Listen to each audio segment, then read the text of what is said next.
Ένα πρόμο που δεν έγινε ποτέ. Ένα πρόμο που... Ένα πρόμο αυθόρμητο. Ένα πρόμο που ξεκίνησε.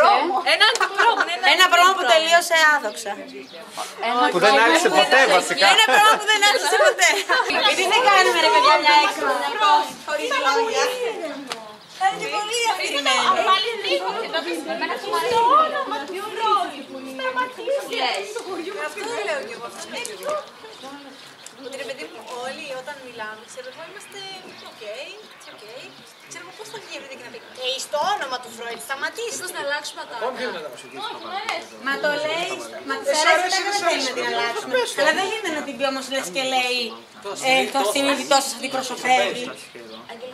Στο όνομα του Φρόιντ. Σταματήστε. Αυτό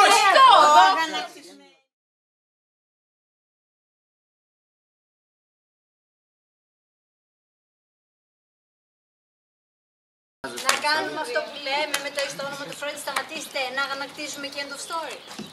Why is it so different? End of story. End of fucking story. Αυτό να πει στο τέλος του βίντεο.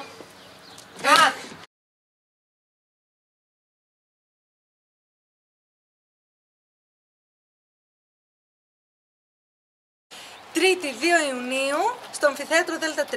Πανεπιστήμιο Γάλλου, ώρα 6, είσοδος ελεύθερη.